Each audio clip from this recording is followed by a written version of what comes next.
Bom dia! Para quem não me conhece, meu nome é André Maria. Fala, oi André Maria. Oi, André Maria. Um sorriso, né? Oi André Maria. Oi, André Maria. Tudo bem com vocês? Como vocês estão? Como está sua mãe, seu pai? Tá tranquilo? Pega comigo a palavra do Senhor lá em 1 Samuel 16. Enquanto você procura, vamos rezando. Santo anjo do Senhor, meu zeloso guardador, se a ti me confiou, a piedade divina sempre me rege, me guarda, me governa, me ilumina. Mãe rainha vencedora, três vezes admirável, mostra-te rainha e faz do meu coração o teu trono. Em tudo que eu fizer, eu te coroo como rainha dos meus empreendimentos, dos meus sonhos e dos meus esforços. Mostra-te vencedora do meu dia a dia, esmagando a cabeça serpente do mal e as tentações que me afligem. Vence em mim o egoísmo, a falta de fé, de esperança e de amor. Eu sou 1000 vezes miserável, tu és 3000 vezes admirável. Converte-me, ó bem-aventurada Virgem Maria, para a glória do teu Filho Jesus. Amém. Existe uma pressão em pregar em casa. A pressão de pregar em casa é que quando a gente traz muito missionário muito bom, como nós trouxemos hoje, né? Cara, você consegue imaginar? Quem está falando de avivamento para nós é o cara, o Fábio Lira.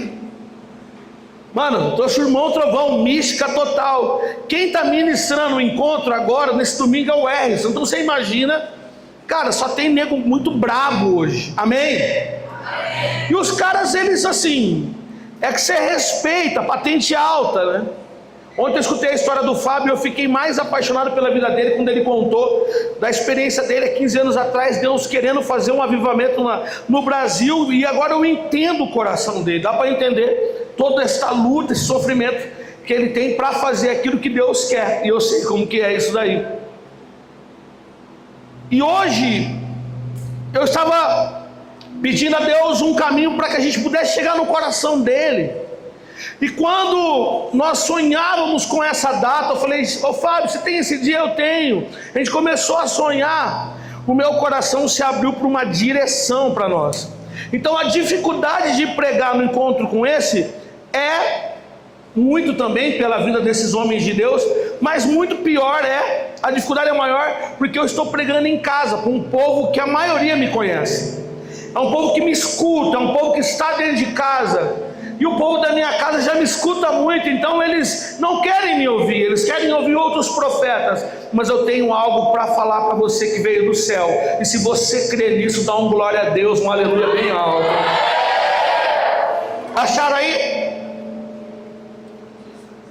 Achou aí ela? O Senhor disse-lhe: até quando chorarás tu, Saul, tendo eu rejeitado da realeza de Israel? Enchei o teu corno de óleo, vai, envia-te a Jessé de Belém, porque escolhi um rei entre os seus filhos. Escolhi um rei entre os seus filhos. Dá um beijo aqui. Palavra do Senhor. Agora bate palma para esta palavra linda e poderosa. Forte, forte, gente. Ânimo. O tema proposto para mim nessa manhã é: não viva pelas honras, mas pelo Cristo. Repete comigo: não viva pelas honras, mas pelo Cristo. Vamos falar forte para o nosso coração ouvir o nosso grito juntos. Não viva pelas honras, mas pelo Cristo. Agora, como profeta, aponta o dedinho assim, aponta para o seu irmão e fala assim: não viva pelas honras, mas pelo Cristo. Fala sério: mas pelo Cristo.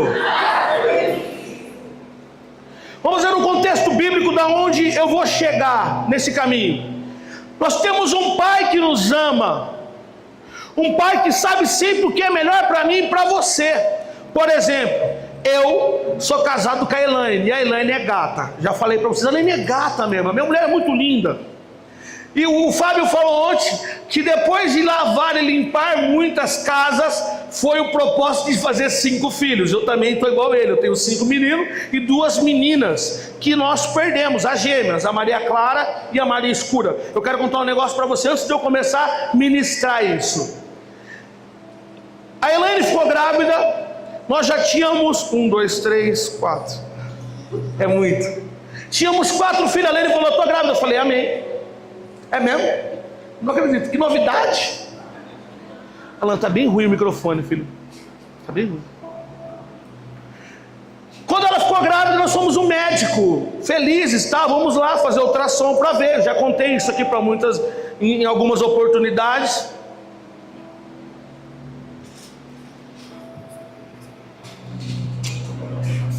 E quando chegamos lá no médico fazer ultrassom, o médico começou a passar ali aquele aparelhinho na barriga dela e ela do lado.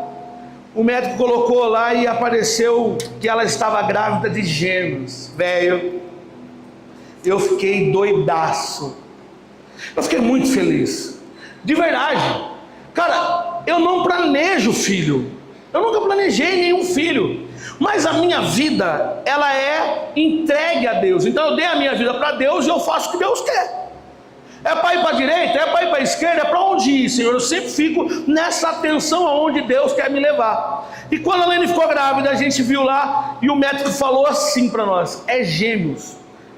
A Elaine segurando a minha mão e deu uma risada, e eu olhei para ela todo eufórico, porque eu já fiquei imaginando, contando para os outros, gente, eu sou pai de gêmeos, na minha casa não tem gêmeos, na minha família não tem, então você imagina, olha só, Deus estava me dando a graça de ser pai de gêmeos, eu já fiquei todo empolgadão, mas o médico percebeu que a Elaine estava muito eufórico, virou e falou assim, o coração não está batendo. Quando ele falou que o coração estava batendo, a Elaine fez cara de choro, eu segurei assim, ela começou a escorrer uma lágrima, eu segurei na mão dela, e o médico falou assim, daqui 3 semanas, 2, 1 mês, vocês voltam para a gente fazer um novo exame.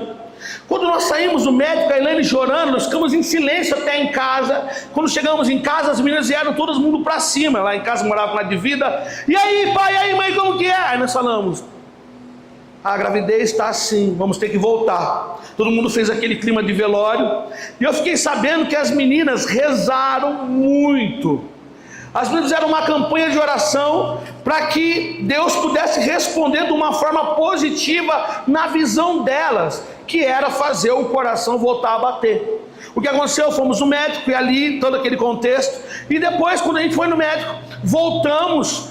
Quando eu saí daquele dia, eu escutava uma voz, eu fiquei essa voz durante muito tempo. Como eu sou um homem de fé, dei minha vida para o Senhor, eu escutava uma voz que falava assim, você deu tudo para o Senhor. Até parece que eu dei mesmo, né? Você fez isso, você mudou, pede para o Deus que você prega, fazer o coração das suas filhas voltar a bater. Gente, nesse período para voltar no médico, eu fiquei quieto, não abri minha boca. E quando chegamos lá para fazer um novo exame, o médico virou e falou assim, a gestação não vingou. E ali nós vivemos um grande sofrimento.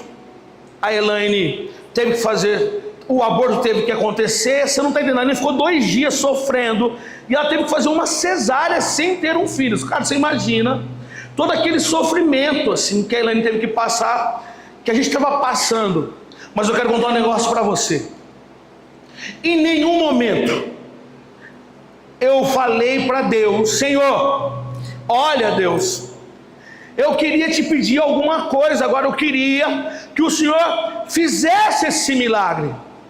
E não é porque eu não creio, não é porque Deus não pode, não é porque Deus não realiza, mas uma coisa você vai ter que entender diante da vontade de Deus, é que a vontade de Deus é sempre a melhor. Eu tenho amigos que ficavam anos pedindo, reza por mim que eu quero ter um filho, reza por mim que eu quero ter um filho, e eu rezei, orei, pedi a Deus, a mulher ficou grávida, e quando ela ficou grávida, cara, a criança tinha uns 2, 3 anos, esse amigo chegou em mim e falou assim, eu não aguento mais meu filho, parece um capeta. Não dá para entender, é contraditório. Porque se você pediu, você chorou, você fez propósito, você gritou, você bateu a porta de Deus, você queria que isso acontecesse, quando aconteceu, não aconteceu do seu jeito, e a gente começa a murmurar. Então entenda uma coisa: Deus sabe o que é melhor para você.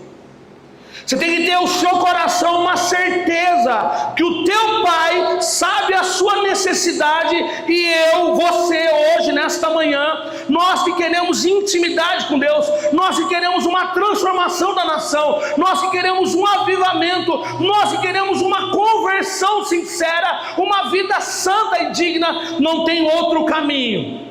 O caminho para que tudo isso aconteça é uma verdadeira conversão, aonde Deus se torna o único Deus da nossa vida e não tem que ficar dando explicação. Amém? Deus não tem que ficar explicando os seus modos, o seu jeito. Peraí, quando acontece uma graça na tua casa, um milagre, quando acontece uma promoção no seu trabalho, você não fica perguntando: Deus, por que o Senhor fez isso? Mas quando acontece uma desgraça, nós ficamos batendo na porta de Deus desesperado e começamos a falar: Deus, por que eu? Por que eu? E a verdade é essa: se nós soubéssemos o que Deus quer, nós só queríamos o que Deus quer para nós, porque Ele sempre tem o melhor. E se Deus está pedindo algo para nós nesta manhã, é porque Ele quer levar eu, o André, e o seu coração para uma dimensão espiritual que a gente ainda não chegou. Quando olhamos esse contexto aqui, vamos pegar um pouco antes, nós vamos fazer um desenho dele. Primeiro, o Senhor, Ele quer amar de um jeito especial Adão e Eva. O que acontece? Adão e Eva quer ser Deus sem Deus, e ali eles são expulsos do paraíso, e Deus, na sua misericórdia, tira eles da onde não era mais um lugar para eles. Mas Deus continua querendo cuidar da humanidade, e Deus convida um velho, e aquele Abraão se torna o patriarca. Abraão, Isaac e Jacó são os patriarcas do Senhor. Então Deus, quando Ele vai falar com o povo, Ele começa a falar: eu sou o Deus de André. Deus realmente é o seu Deus? Deus realmente é o Senhor da tua vida? Deus é realmente o Senhor da tua história? Ele é a última palavra? Se Ele é, você tem que falar: Ele é o Deus do Rafael, Ele é o Deus do Wilson, Ele é o Deus da Maria, Ele é o Deus do Rafael, Ele é o teu Deus. Então você tem que falar assim, como Deus, Ele se apresentava: eu sou o Deus de Abraão. Olha só que moral para Abraão, porque Abraão vivia uma fidelidade a Deus, e Deus sempre quis separar algo para ele, e de Abraão Deus separa uma humanidade.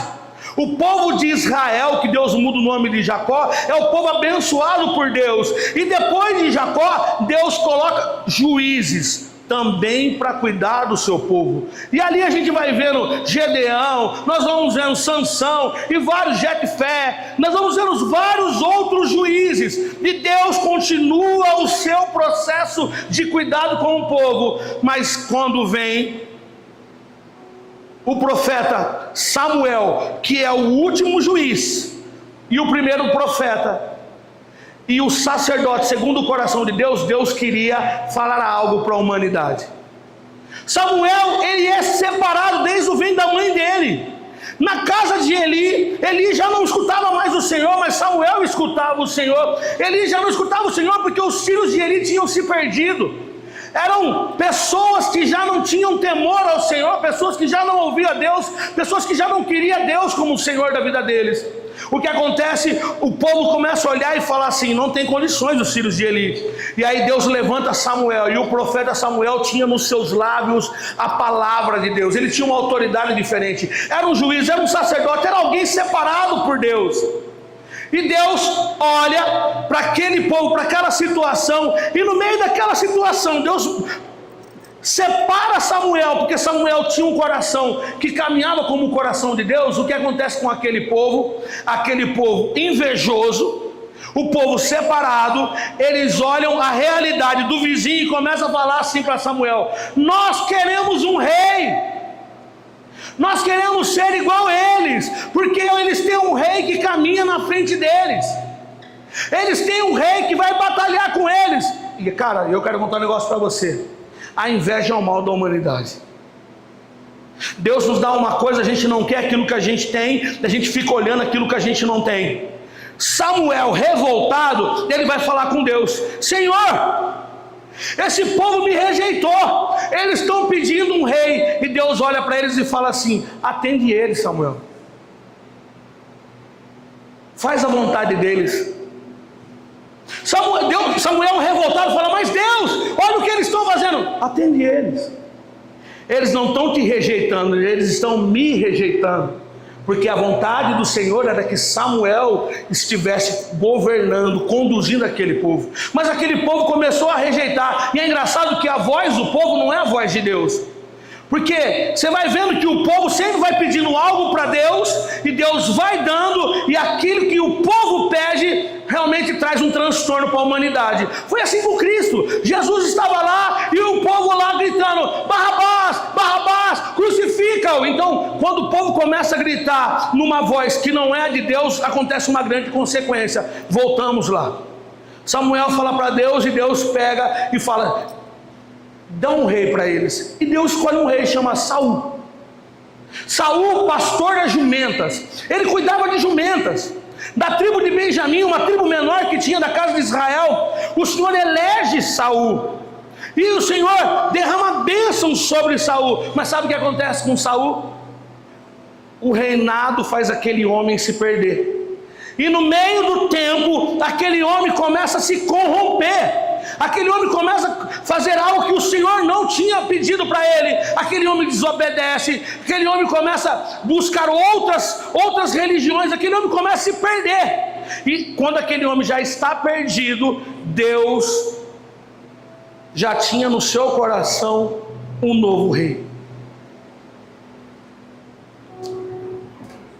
O texto que eu li para vocês aqui conta que o profeta Samuel, ordenado por Deus, ele vai à casa de Jessé. Jessé é o pai de Davi. Jessé tinha muitos filhos, e Deus tira um rei da casa de Jessé, o mais novo, Davi, que tinha de 14 para 15 anos. Mas sabe o que eu quero contar para vocês? Davi foi ungido pelo Senhor com 14 para 15 anos. Mas o trecho, um dia fazendo um momento de oração com Deus, e isso eu já preguei até para a nossa comunidade, que é algo que doeu o meu coração e tem que doer o seu coração. Feriu o meu coração e tem que ferir o teu coração.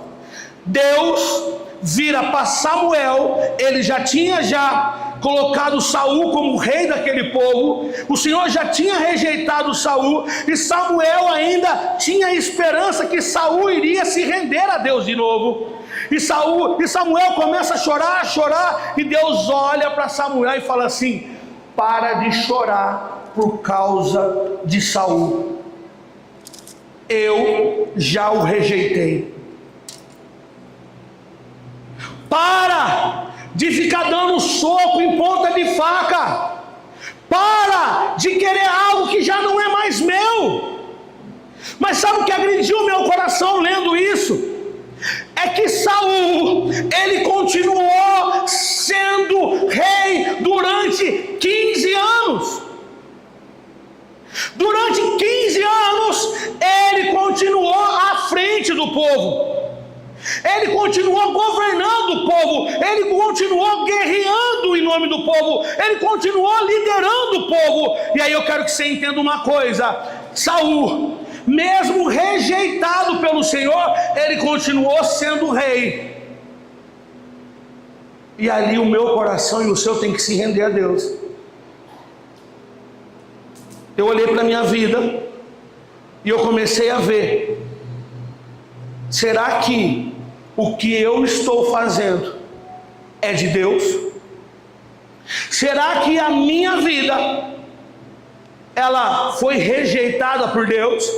Será que os meus afazeres, os eventos, será que as construções, será que as vocações, será que tudo aquilo que eu faço está na vontade de Deus?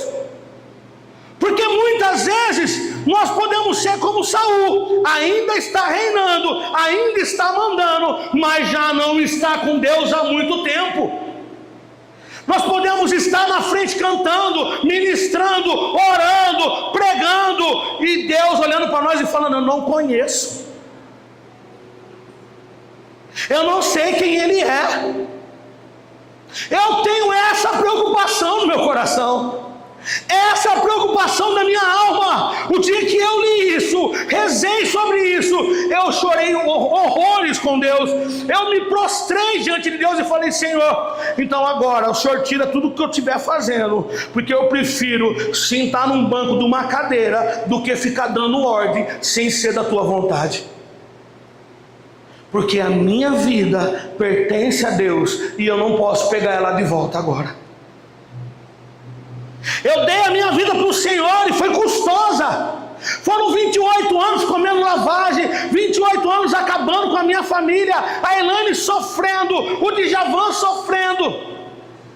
E aí eu dou a vida para Deus, e Deus coloca um carisma no meu coração, e eu fundo uma obra, e eu começo a fazer algo diante de Deus, e chega uma hora que eu coloco o André na frente de Deus, e Deus olha para mim e fala assim: ó, ali já não estou mais.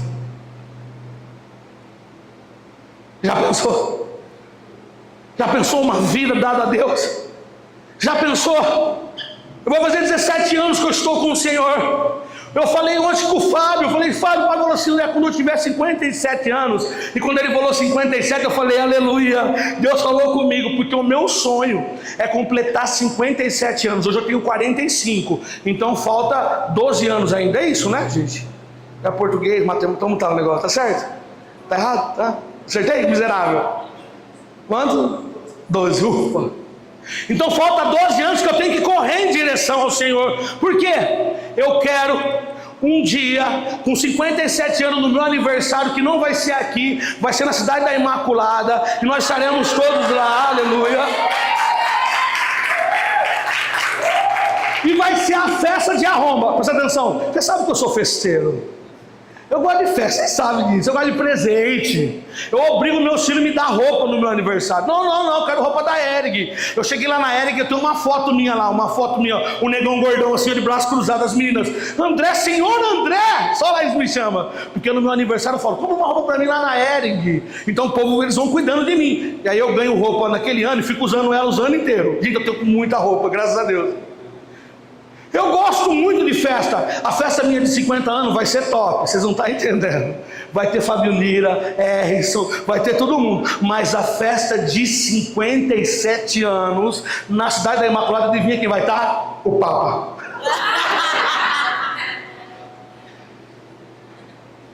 Eu quero chegar com 57 anos, porque eu vou falar: agora sim, faz 29 anos que eu vivo para Deus.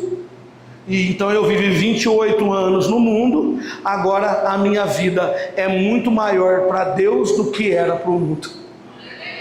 Meu sonho, reza por mim para que eu não me perca. Nós começamos bem na igreja. Você está aqui, você pede um avivamento, e você quer, pede para varrer, você varre, pede para cozinhar, você cozinha, pede para ficar na intercessão, você entra de manhã e só sai quando tira Jesus. Mas o tempo vai passando, e você vai começando a olhar para o lado direito, para o lado esquerdo, e vai querendo que não é teu. E Deus não quer nos perder. Deus não queria perder Saul, Deus não quer perder o André, Deus não quer perder você.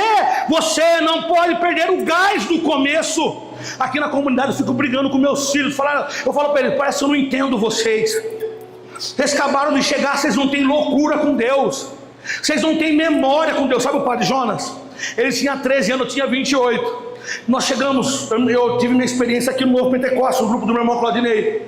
E quando nós fomos fazer o primeiro retiro, eu vi aquele menininho de 13 anos orando tudo, e o Claudinei estava expulsando um demônio, então tinha alguém para fazer a oração com os servos. Quem puxou a oração? O menininho.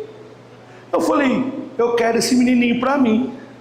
Eu nunca mais saí de perto desse menininho. Ele virou o meu filho. Cuidava dele, mas ele me ensinou a rezar, me ensinava a fazer as coisas. Você não sabe a loucura que eu e ele já fez.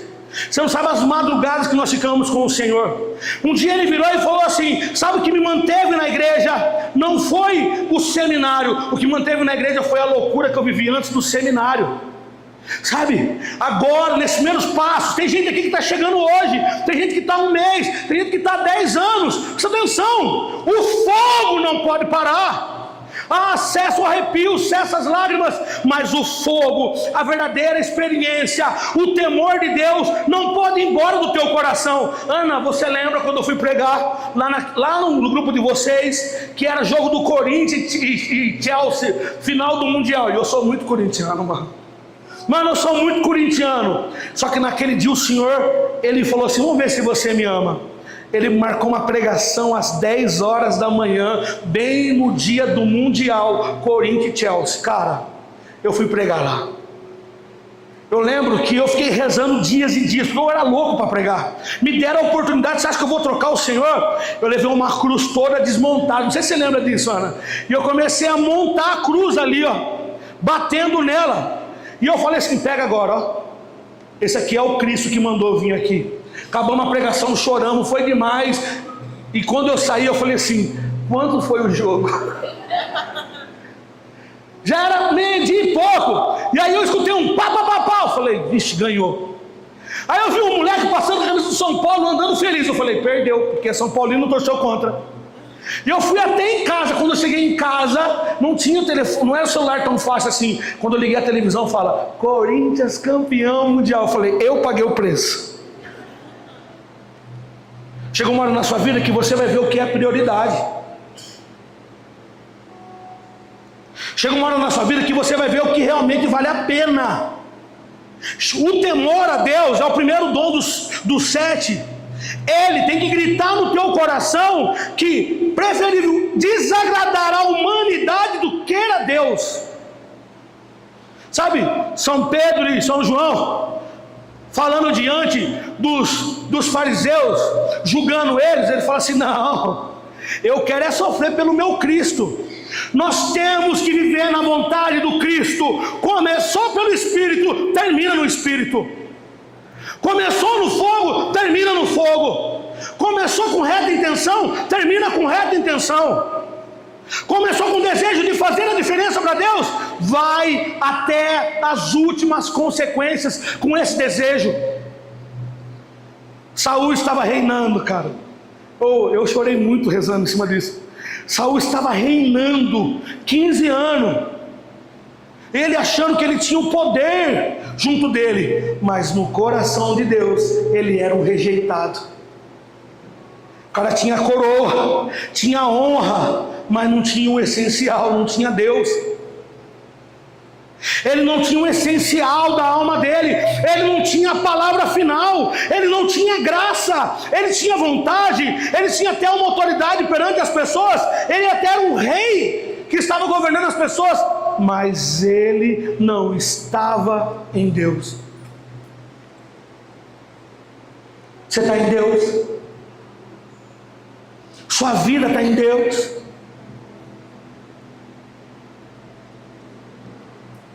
O seu estudo você colocou nas mãos de Deus? Você perguntou para Ele se é da vontade dEle? A pessoa que você gosta, que você quer namorar, você perguntou para Deus se é da vontade dEle? A tua vocação, o teu chamado, antes de você dar um passo, você perguntou para Deus se é o querer dEle? Para pegar aquele trabalho que você vai trabalhar à noite e vai ficar afastado de Deus, presta atenção. Pode acontecer e Deus pode te abençoar e falar que é. Eu não estou falando que não é. Mas sabe aquele trabalho que vai tirar você do grupo de oração, da vigília, da pregação, da missão? Você colocou aos pés do Senhor e falou assim: é da tua vontade? Porque nem tudo que é bênção é de Deus. Nem tudo que a gente acha que é bênção, que é glória, que é bom, que é prazeroso, que muitas vezes que sai dentro da igreja é de Deus. O nosso coração tem que se inflamar nesta manhã. Se nós queremos conversão, se nós queremos vida com Deus, se nós queremos subir o nível da nossa amizade com Deus, presta atenção. Eu não estou pregando para criança, que eu estou pregando para quem quer crescer com Deus. Eu avisei isso aí antes. Querigma nós pregamos toda terça-feira.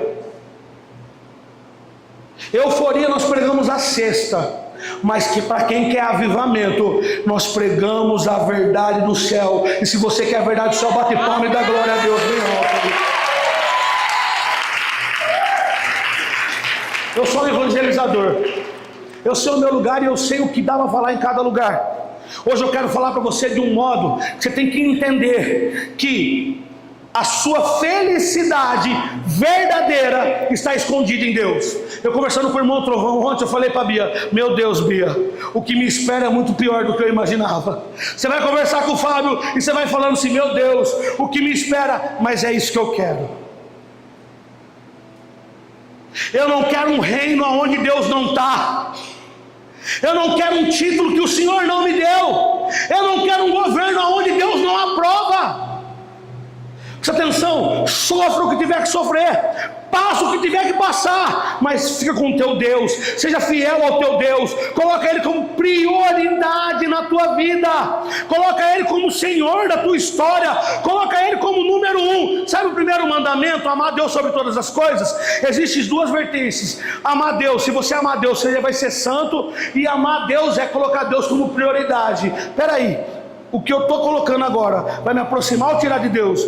Me aproxima, então estou amando a Deus. Esse relacionamento está me fazendo ficar de Deus ou me tirando de Deus? Então eu estou amando a Deus. Então, tudo que eu vou escolhendo que vai me aproximando de Deus, eu estou fazendo o primeiro mandamento. E Deus grita para mim e para você hoje: eu te quero para mim. A gente vai se perdendo. A gente vai andando com Deus, nós vamos se perdendo. Nós vamos achando que nós estamos certos, mas não estamos certos. Eu quero contar uma coisa para você. Na nossa comunidade é uma luta para manter ela de pé. Mensalmente, ela passa por 70, 80, 90 mil por mês. Gente, é muita coisa. Para quem